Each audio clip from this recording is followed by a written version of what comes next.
Well, good afternoon, everybody. My name is Stephanie Ford, and on behalf of our staff here at NorthStar, we just want to welcome you to today's Lunch with a Leader.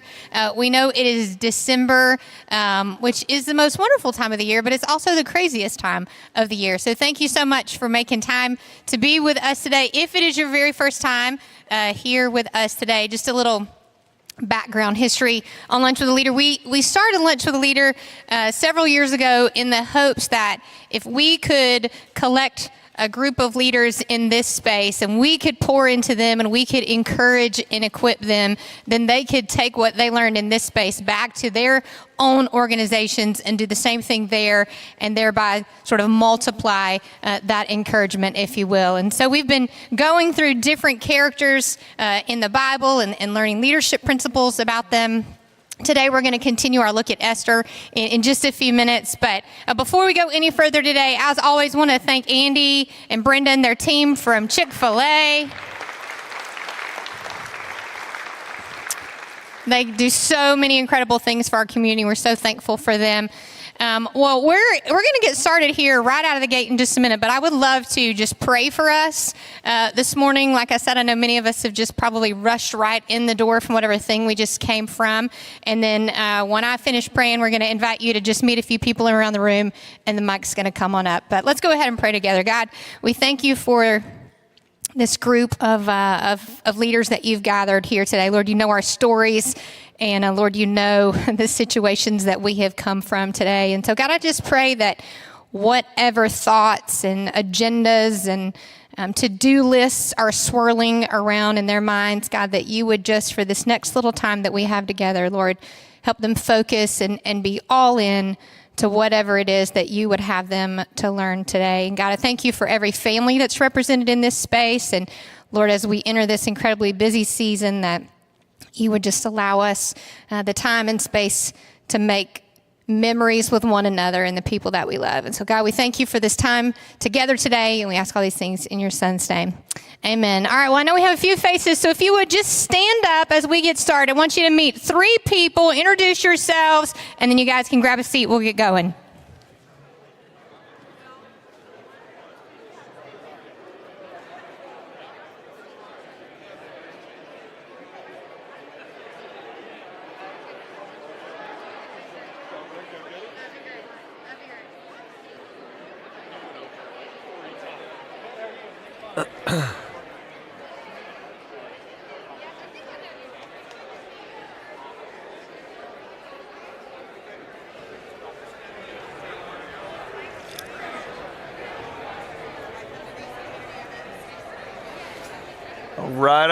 All right. So good to see everybody today. Man, it's great to look out and see you guys. I know, as Steph said, I know how busy it is. I know how much you guys have going. How many of y'all got to meet somebody new today? Raise your hand. Awesome. It's one of the best parts of this. You get to meet new people and find out there's other people out there just like you trying to do this and trying to make a difference. This is a reminder. You know, this isn't just a leadership event. This is a spiritual leadership, meaning how can we take our faith and lead with our faith out in front to drive everything we do. And so we're just so honored that you're here. Would y'all thank Ryan Hoffer, who was up here playing on the harp, doing such an awesome job, one of our great teammates. So in the middle of your table are outlines if you want to grab those. There's also a QR code they will put up if you want to scan this and do it on your phone. You can do that as well. They'll throw that up on the screen, but those notes are there, old school, if you want to take notes and follow along. We're going to pick up the service and the story of Esther. There's a QR code. If it's easier for you and you like taking notes on your phone, today might be one you want to grab. Today we're going to be talking about one of the characters in this story that has been sort of hiding behind the scenes a little bit. We've had Mordecai, we've had Esther. We found out that there is a guy in rule, right, with the king who has it out for Haman.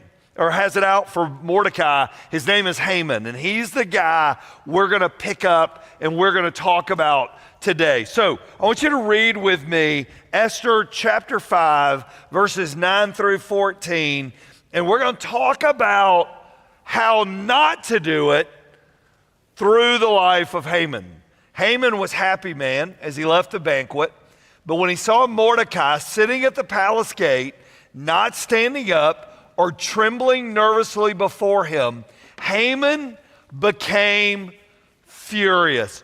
All of a sudden, you had this amazing character named Esther, her uncle Mordecai, who've exhibited all the right leadership things. And now Haman's in the story, and he's all the wrong ones. And I want you to keep reading in the story. However, he restrained himself, and he went on home. He was mad because Mordecai's Jewish, and he is the ruler over Mordecai. Mordecai is not responding to him like he should. Then Haman gathered together his friends, Zeresh's wife, boasted to them about his great wealth and his many children. He bragged about the honors the king had given him and how he had been promoted over all the other nobles and officials. Then he added, and that's not all. Queen Esther invited me only me, and the king himself to the banquet she prepared for us. She's invited me to dine with her and the king again tomorrow. Then he added, but this is all worth nothing as long as Mordecai the Jew is just sitting there outside the palace gate. So basically what Haman is saying is, as long as Mordecai's around, I am going to be frustrated because of somebody like him. So Haman's wife Zeresh and all his friends suggested, set up a sharpened pole that stands 75 feet tall, and in the morning ask the king to impale Mordecai on it. When this is done, you can go on your merry way to the banquet with the king. This pleased Haman, and he ordered the pole set up. So basically what he's doing, Haman is setting up the death of Mordecai without even realizing the pole will be freshly adorned with him later on. And here's what we learned about Haman. It's the first little point there on your outline. It's this. Haman's the picture of this principle. Pride comes before the fall. Proverbs says, first pride, then the crash. The bigger the ego, the harder the fall. Here's the word that's used in business and in life nowadays. And I want you to write this word down. Ready? Narcissism. That's the word, narcissism. A narcissist is a prideful, ego-driven, arrogant leader who thinks that life can't happen without them in the center. So let's talk about this real quick. We've got two people in the room. Priscilla's got a microphone over here. Zach Fisher's got a microphone. Zach, if you'll take this side of the room. Why are narcissists like they are in leadership? All right, let's talk about this. Raise your hand where you are. We're going to bring the microphone so everybody can hear you and the folks watching online can hear you. Why are narcissists like they are? Sir, coming your way. They've experienced success before, so they think they're the magic. All right. They've experienced success before, and they think they're the magic. Insecurity. How about this side of the room? 2-0, Priscilla. I don't want to say anything, but you're losing this. All right. Who over here? Why are people like this in leadership? What would you say?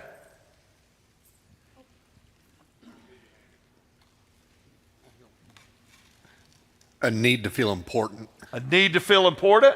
Right back there. They've had previous success in their own results. Yep, previous success results. Here's what today's about. Today is not about how to spot a narcissist, whether we work for one or not. Today's about pulling out the mirror and looking into our own lives going, Am I the one and I didn't know? Am I a culprit to somebody else and I didn't know? As we go through this over the next few minutes, you're going to get an opportunity to pull out the mirror for you, because the hardest part for me is not seeing these tendencies in you. The hardest part about this for me is seeing these tendencies in me. So I want you to look with me on your outline. Let's work through this today. Jesus modeled for us what servant leadership should look like. Look at what Philippians tells us. Don't be selfish. Don't try to impress others. Be humble, thinking of others as better than yourselves. Don't look out for only your own interest, but take an interest in others too. You must have the same attitude that Christ Jesus had. Though he was God, he did not consider equality with God as something to cling to. Instead, he gave up his divine privileges. He took the humble position of a slave. He was born as a human being, and when he appeared in human form, he humbled himself in obedience to God, died a criminal's death on a cross. Therefore, God elevated him to the place of highest honor, and he gave him the name above every other name. I want you to write these two words down. Ready? Humility, confidence. So I want to unpack this for a second. Tim Elmore says in his book, The 8 Paradoxes of Great Leadership, that humility and confidence are they're a paradox, right? How can you have humility and also have confidence? How can you, Jesus was a very confident person, but yet he didn't consider equality with God something to be grasped. How in the world do we balance the tension of humility and confidence? Somebody raise their hand. How do we do that? What are ways we do that? Model ourselves after Jesus. Yeah, model ourselves after Jesus. How else? Think of others greater than yourself. Yeah, think of others before ourselves.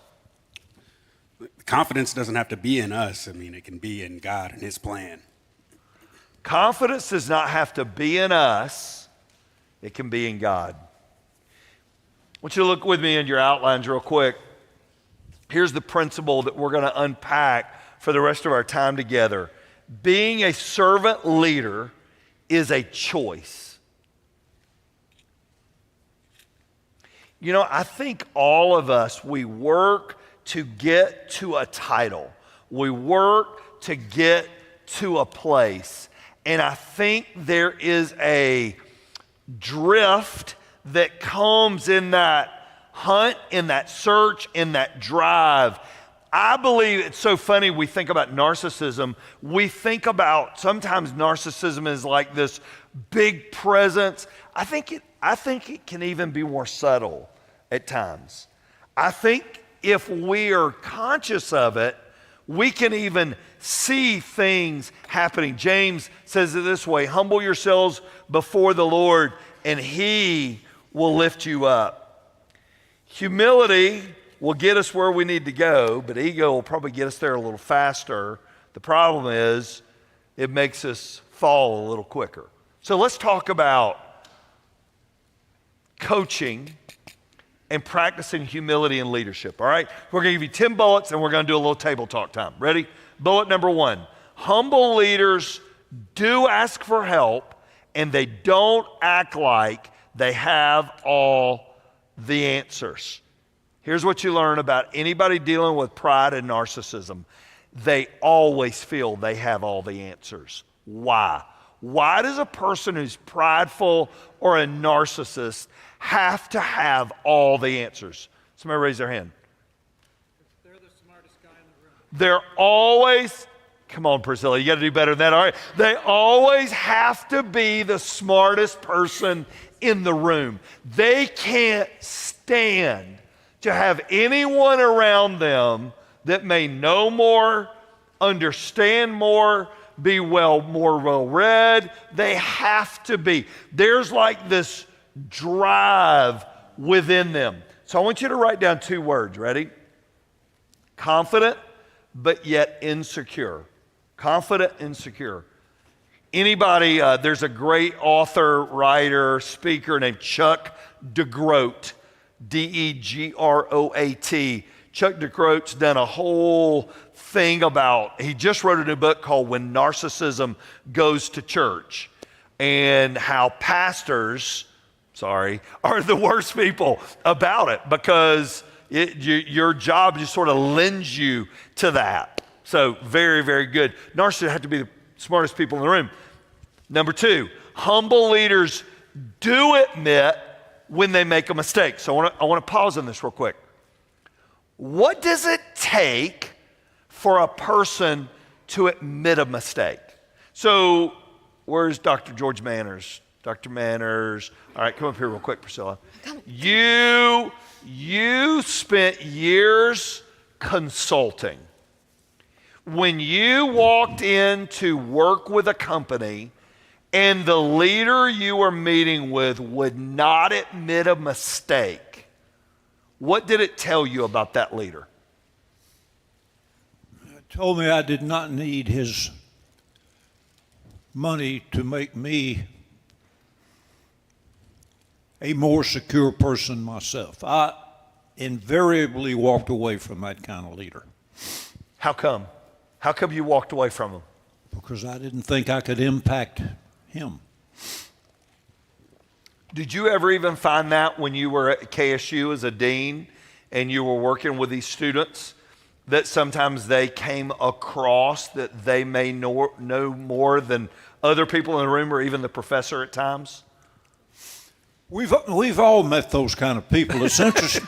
It's interesting that you bring up the dean, who's one of the most humble people I've ever been around. But that's good. yes, we saw students in the same way.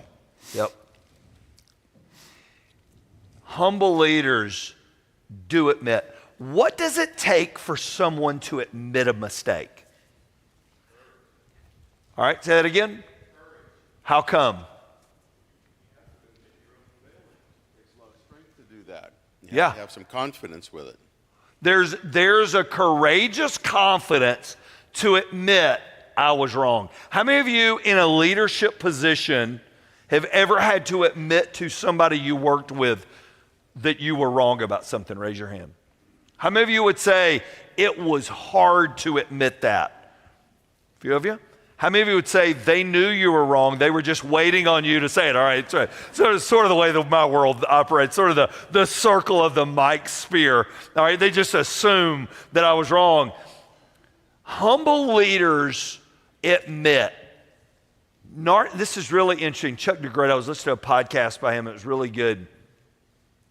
He said, narcissistic, prideful leaders struggle with this because they can't not be right. They can't stand it. How many of y'all have ever seen this in another person? Like, they're right. They will never, ever open this door of it. And that was Haman. All right, number 3. Humble leaders don't shame their employees when they make a mistake. What does that shaming of others come from? It comes from insecurity, right? I have to make you feel worse to make myself feel what? Better. Why as a leader is it easy to go into that sometimes? Why as a leader is it easy to pile on when somebody's made a mistake? So somebody working with you has made a legitimate mistake. Why is it easy as a leader to pile on to that mistake and shame them for what they did?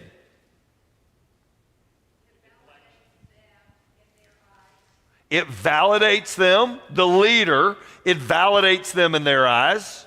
It deflects all of the shame that you might have as a leader.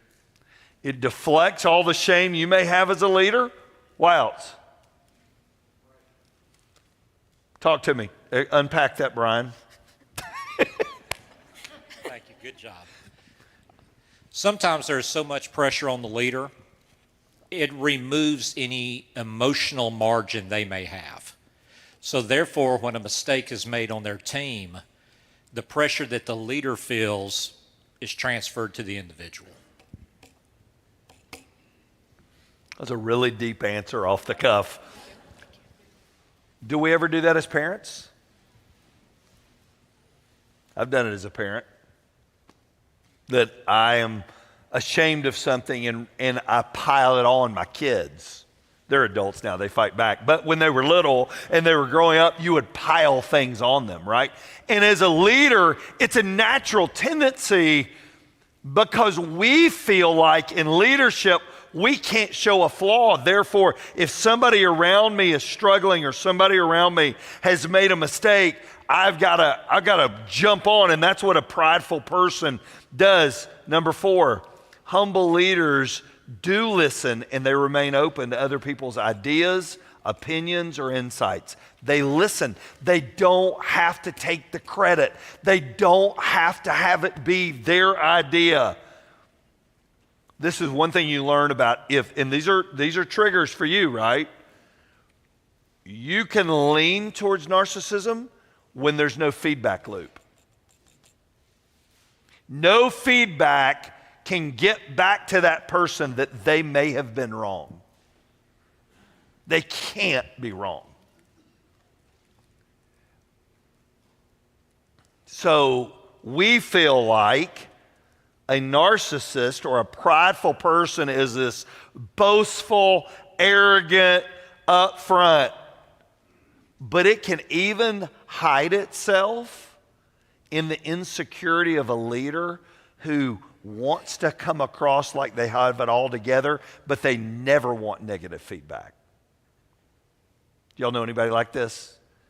The person up here talking. All right, this is me. All right, and so basically I'm doing a counseling session with all of you. And so I don't like negative feedback either because I feel like it reflects on me, but I don't present it as don't tell me negative stuff. It's like, ooh, I can't handle it. But here's the problem. If we don't have a feedback loop, what happens to our organization? It stagnates. Why does it stagnate? So if you, let's ask it this way.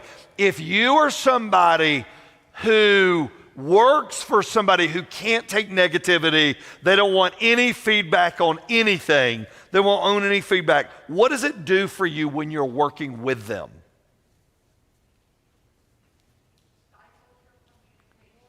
Stifles communication.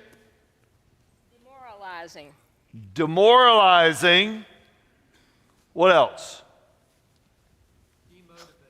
Demotivates. It's hard, I know, it's hard. Demotivates.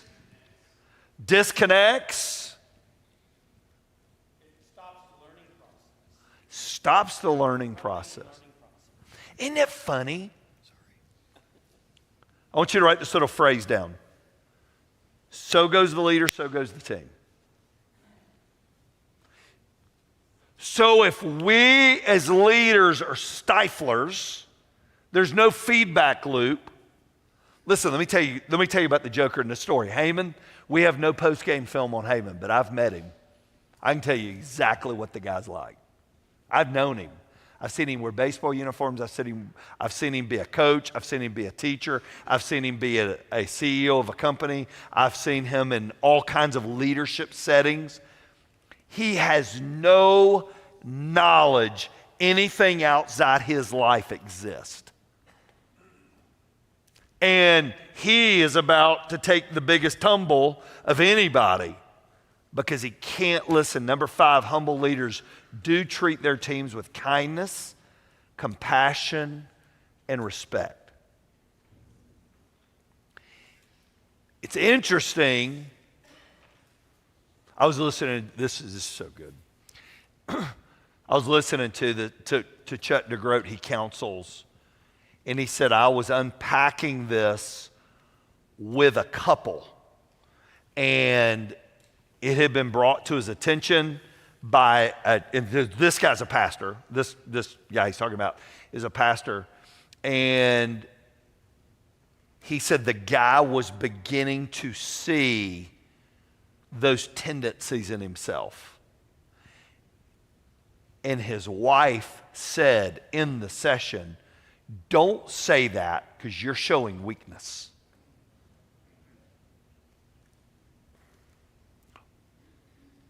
In a narcissist's mind, treating with kindness, compassion, and respect will never get you ahead. Why? Why do we feel that way? It's a sign of weakness. Is it? No, we don't think it is, of course. Was Christ weak? No. He was strong. He was able to balance humility and confidence. When we treat our teams with kindness, compassion, and respect, I want you to write this little phrase beside that. Ready? That is spiritual leadership. That is when we're using our space and our place to make a difference. I've got a podcast coming out in early January with a guy named Jordan Rayner, R-A-Y-N-O-R. Jordan has written a new book on sacred and secular, and it is one of the best books on how you take your faith, and it is who you are.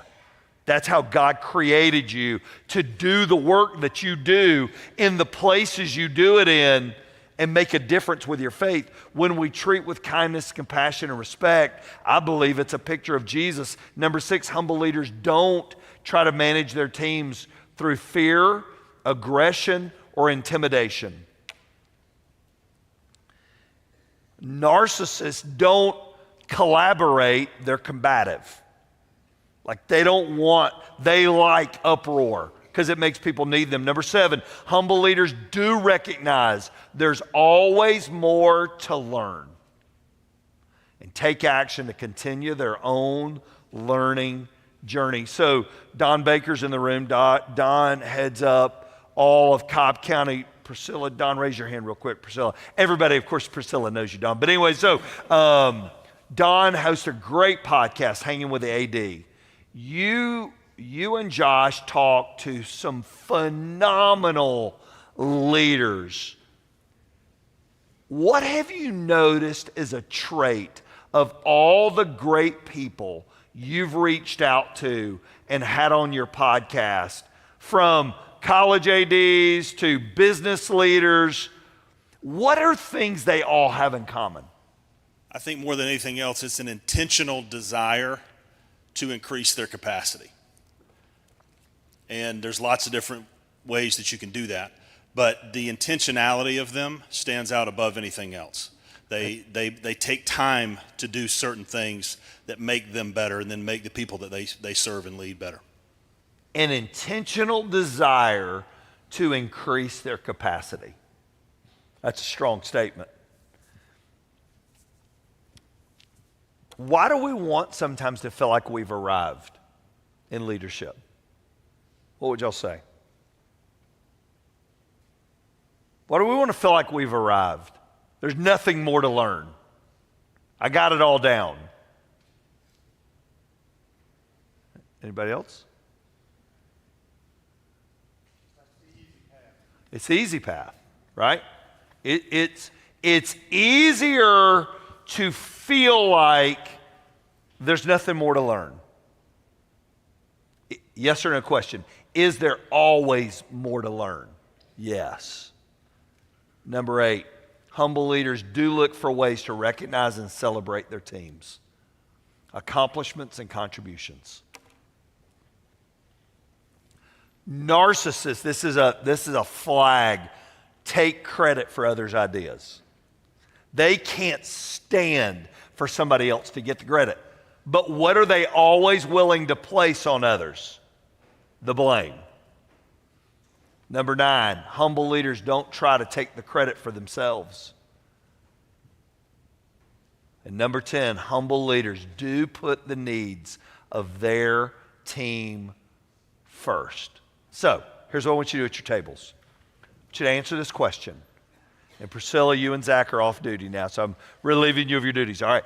Why can pride slip into all our stories as leaders?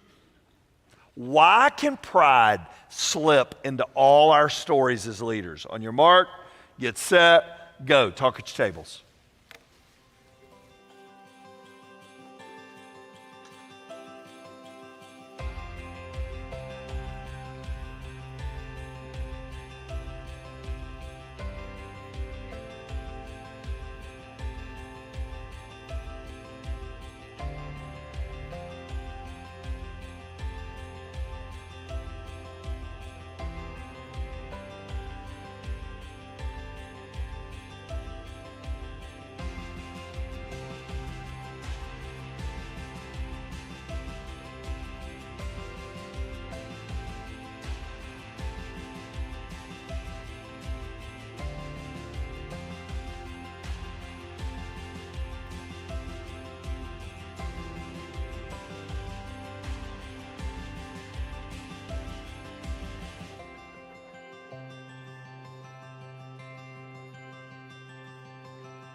We are back.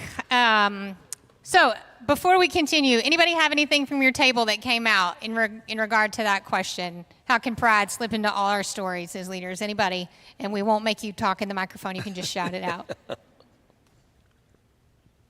Wow, pride is not slipping into in your stories. Okay. All right.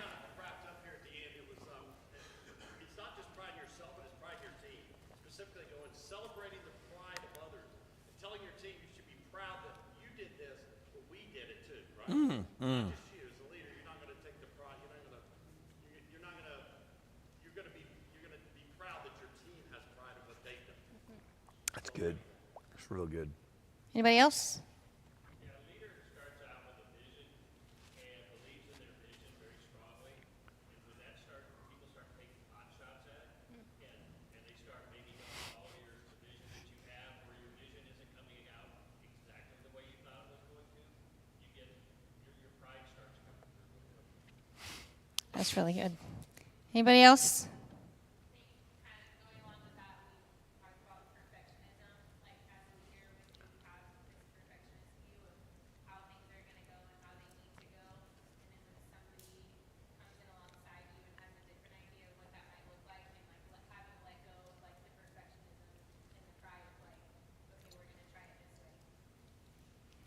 Yeah, and I think too, just going off a little bit of what Courtney said, and the same over here, is when we do have that vision and then it gets distorted, and maybe our personality as a leader is not to be that person full of charisma or that out front leader, and someone else their voice begins to be the loud one, I think that's where some of the insecurity that we talked about before can come into play a little bit. Usually this is the part of the segment where Mike brings somebody up and asks them questions. But today I'm going to ask Mike some questions. So we're just going to kind of go from the top. And you and I talked a little bit about this earlier, but in that list of do's and don'ts of leaders, as you look at that one, what's the first one that for Mike Lynch, you're like, yep, if I was making a list, this is what is at the top. I know it without a doubt. And this is how I have to work at guarding against it or leaning into it. Yeah, I would say number one, I've never struggled with narcissism. So that's good. I mean, right at the top, we've got I've got that down. So I think the hardest part for me is recognizing it's not going to come out as somebody else's personality. It's going to flow through my wiring, which is going to be a need to be needed. Like my tendency to controlling others is not coming out with a like this. It's coming out with this overwhelming need to be needed, and I will make myself indispensable to everyone to the point that I feel like I've filled everybody else's cup. Does that make sense? And that's a danger sign to me, because what's happening is I am trying. Some of you are like, now he makes a lot more sense. All right, and so, and I have to see it in myself that I don't know if it's necessarily one of these. I would never try to manage through fear, aggression, or intimidation. I would try to manage almost through making people feel guilty. Does that make sense to everybody? And that's a dangerous, I can help you with your guilt almost more than fear, intimidation. I love celebrating teams and all that. That's more of me, I think would be mine. I read somewhere earlier this week that it says if you want to lead with humility, never lose your gratitude. And so I think, as we go through different seasons of our life, sometimes we get more responsibility and we're not very grateful for the responsibilities that we have. But I would say for you, what do you do in your life to cultivate that attitude of gratitude, as my grandmother would have said, to keep that fresh perspective in your life? I think at the end of the day, it's self-awareness. So in a recent podcast I had on William Vanderbilt, we told our staff this last week, William was on talking about the 12 traits of a unicorn leader, meaning out of 30,000 people that they interviewed, they gave 12 traits of what makes a great person stand out in an interview. I said, of all of those, what do you wish your kids would get? And he said, self-awareness. I think the older we get and the longer we've led, the less self-reflective we can be at times. We don't look at our own lives. Why? Because I'm looking at everybody else. And I don't pause. So I would say for me, it's the discipline of unwinding to remind myself at the end of the day. So I heard a guy said, I said this to Steph this morning, I had a guy on and he said this, we're all interim leaders. Somebody else will do your job one day. At the end of the day, you're really not that big a deal. And I think it's pausing to go, you know what? This is just a season that I'm in. I'm in a small role that I'm in.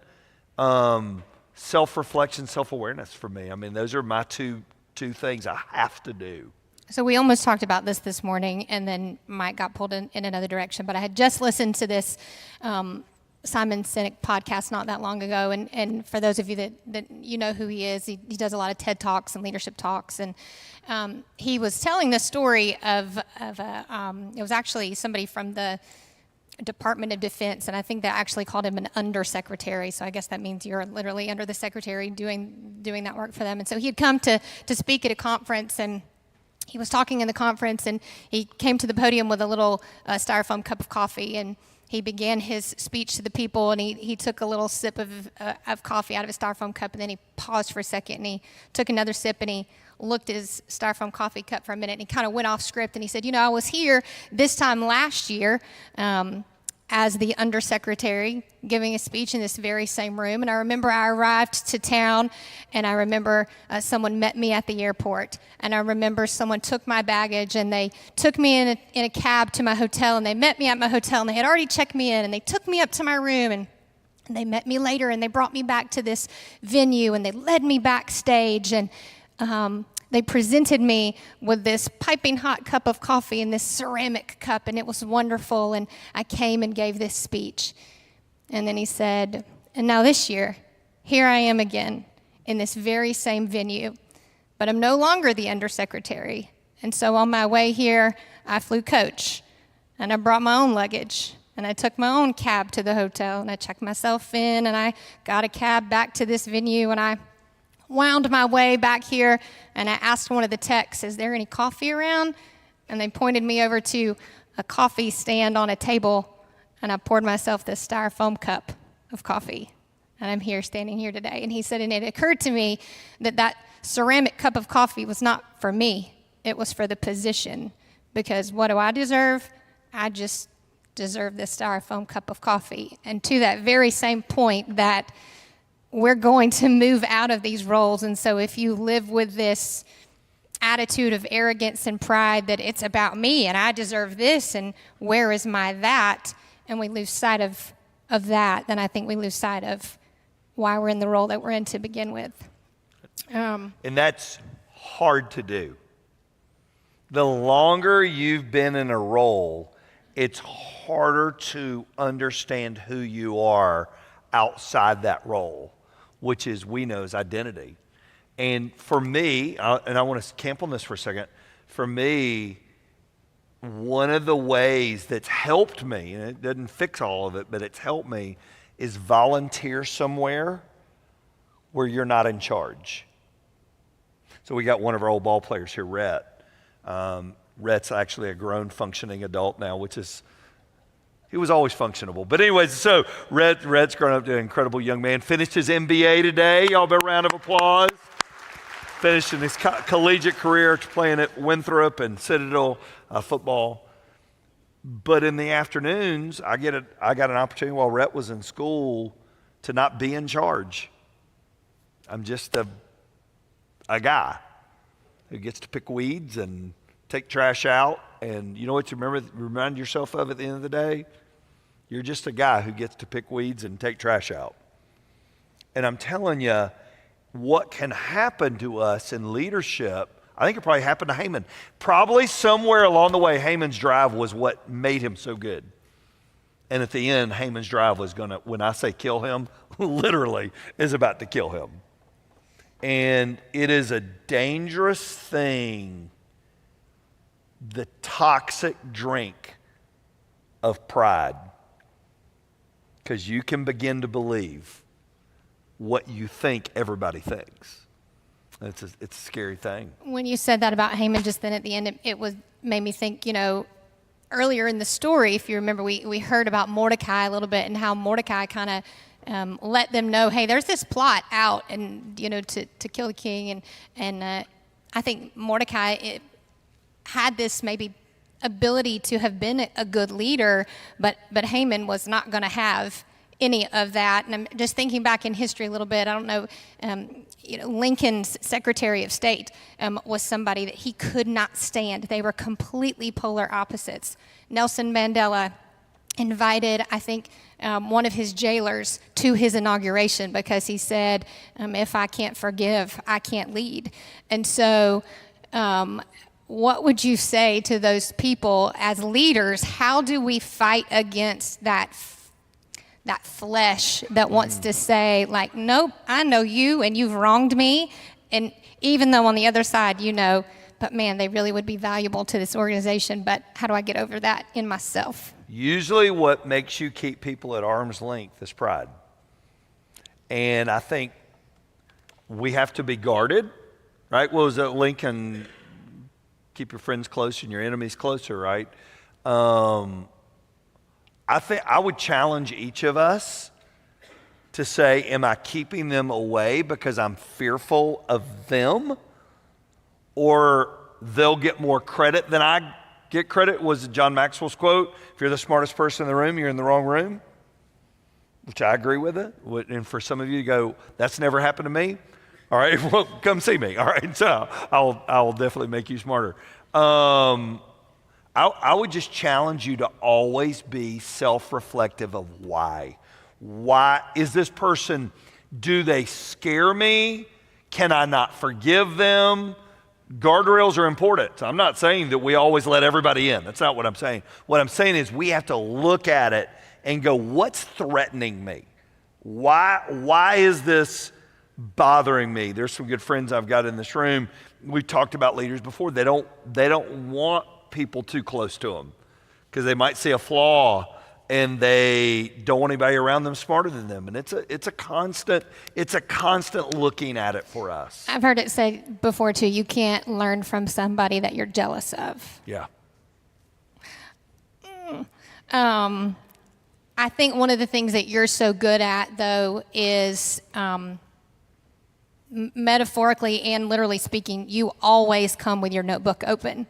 Like you're always telling me, I had this great person on this podcast. I learned so much. Here it is. Or sitting with whomever. Kind of back to what we talked about a little bit before about why do some people not want to put people around them.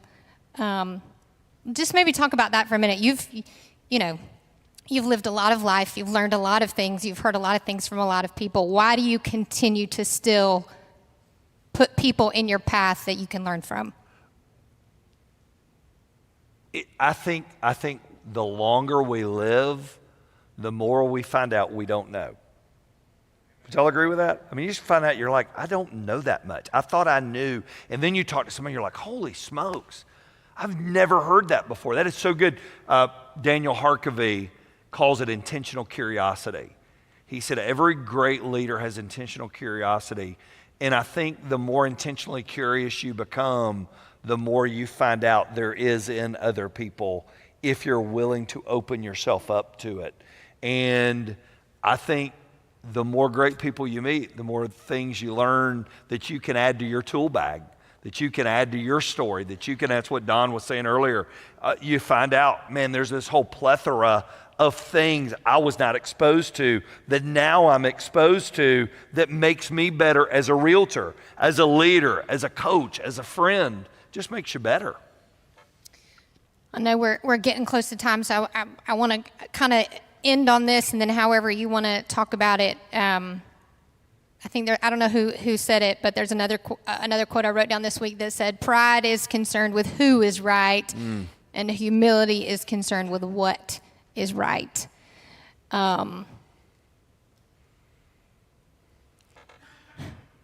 When emotions are high, wisdom is low.